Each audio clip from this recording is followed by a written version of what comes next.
bienvenidos a la ciencia del éter. Esta vez vamos a hablar de Leon Theremin, que inventó un instrumento musical que lleva su nombre, el theremin. Es un instrumento muy peculiar porque es el único instrumento que se toca sin ser tocado. Es como si manipularas el éter para hacer sonido. Y se hizo muy popular más o menos en los años 30, finales de años 20, años 30, en la Unión Soviética y luego posteriormente en Estados Unidos. Pero vamos a hablar de este señor, de Leon Theremin, que tiene también un pasado un poco oscuro, ya que también trabajó para el espionaje de la Unión Soviética en la KGB y hizo una serie de dispositivos que recuerdan un poco los mecanismos de la energía escalar. Vamos a ello. Después de la Revolución Rusa, Leon Theremin se puso a trabajar en un laboratorio en San Petersburgo para investigar y experimentar las oscilaciones eléctricas. Y un día, pues manipulando un material dieléctrico para conectarlo a un circuito para ver si provocaba algún tipo de sonido, al acercar o alejar la mano, vio que se producía un sonido sin tocarlo y se sorprendió.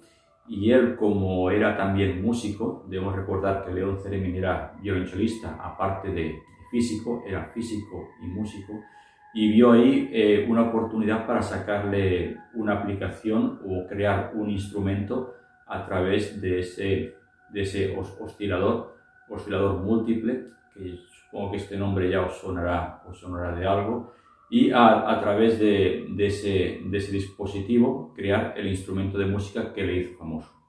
Pues bien, lo hizo, lo diseñó, lo presentó, incluso tuvo el beneplácito del mismo Lenin y el gobierno ruso para que distribuyera y se fabricaran distintas unidades de este theremin para repartirlo en toda la Unión Soviética para que todo el mundo pudiera escuchar y deleitarse de este instrumento que de alguna forma era como de propaganda para promocionar pues los logros soviéticos de la época, ya que era la gran competencia con Estados Unidos.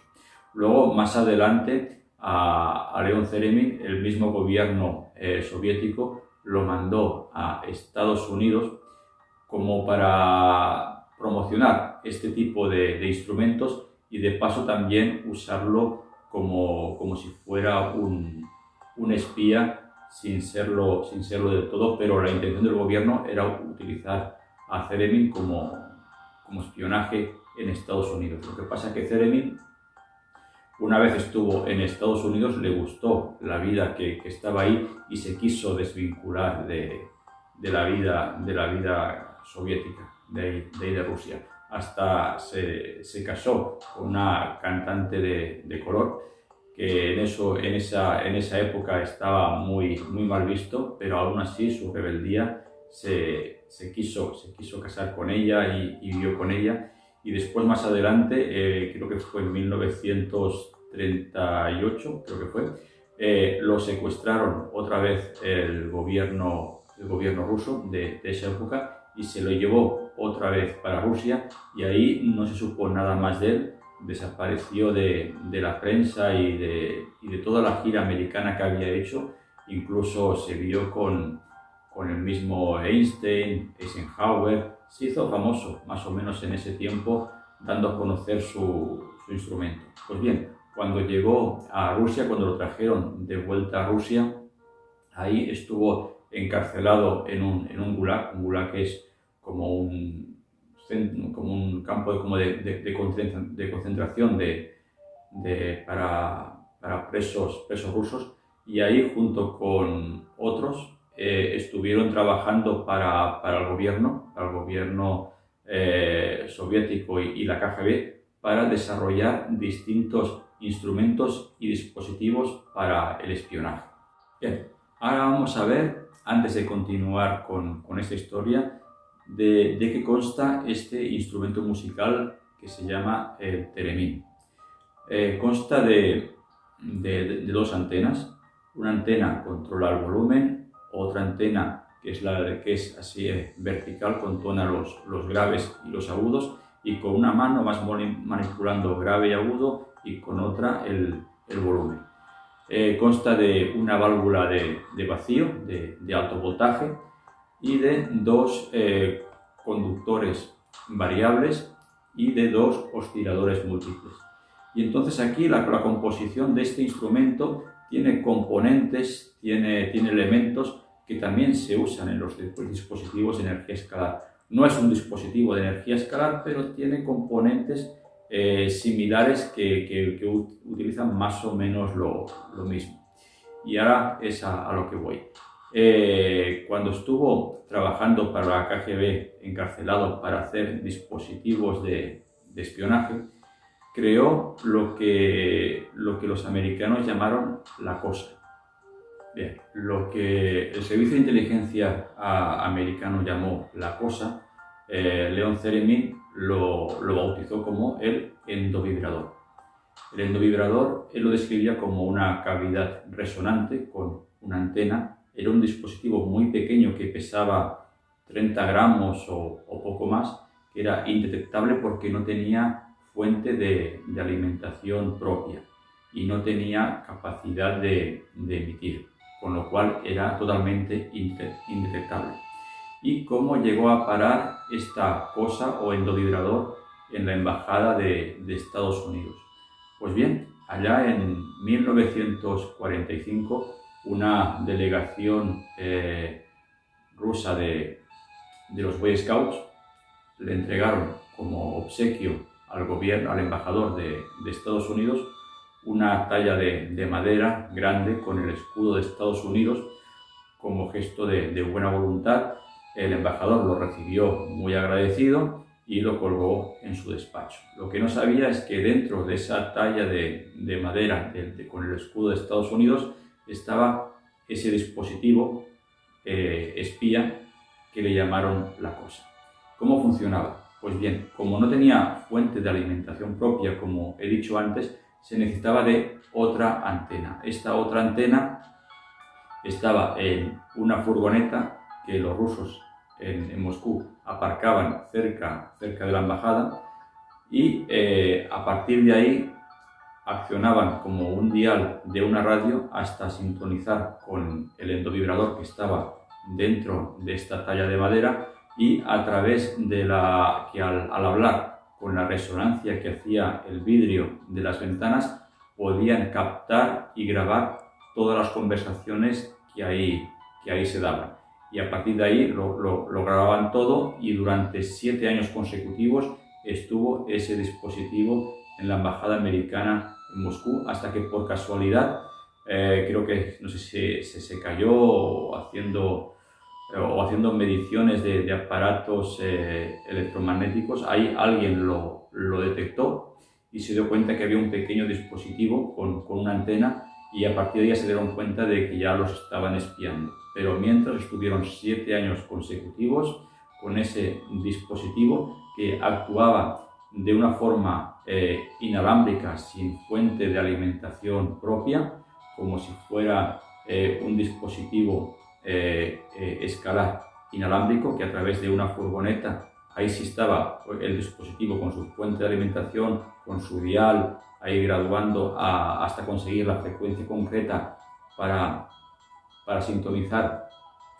esa antena espía. Ahí lograron hacer ese tipo de grabación. Lo curioso de todo esto es que todas estas investigaciones se hicieron en San Petersburgo. San Petersburgo, recordar que en vídeos anteriores, cuando hablaba de armamento escalar, comenté que ahí, en esta ciudad, se encontraba el interferómetro de Tesla que habían comprado los rusos a Tesla. Pues bien, ya es curioso de que en esa misma ciudad el señor Leo Theremin se dedicara a hacer ese tipo de investigaciones de espionaje con la KGB para hacer este tipo de dispositivos. Y la pregunta que me hago yo es la siguiente: ¿habrá alguna forma de combinar lo que es un dispositivo de energía escalar, como el que he mostrado en vídeos anteriores con el Theremin, para ver si hay algún tipo de interacción entre los dos dispositivos y manipular, o más bien manipular no, o estimular la energía psíquica con ese tipo de instrumentos, combinando el Theremin con el dispositivo escalar, porque de momento todo apunta a que era algo así. Aprovechaban lo que es los inventos del señor Theremin con lo que es el armamento escalar que ya tenían de la época de Tesla para hacer todas las acciones de espionaje que tenían programadas. Pero bueno, los inventos de Theremin no se paran ahí. Él inventó el primer arco de seguridad, es decir, cuando tú vas a un sitio, por ejemplo, del gobierno o algo, que tú pasas por un arco y empieza a pitar, pues ese tipo de arco lo inventó Theremin y se implantó por primera vez en la prisión de Alcatraz, allá en San Francisco. También inventó un detector de movimiento acústico. Así que hizo una serie de inventos ya destinados a lo que es la seguridad privada, lo que es al espionaje, lo que es está vinculado todo a lo que es el armamento, o más bien armamento no, pero a dispositivos militares de seguridad, de espionaje. Y ahora vamos a ver cómo suena este instrumento, el Theremin, tocado por el mismo Leon Theremin. Escuchemos cómo suena.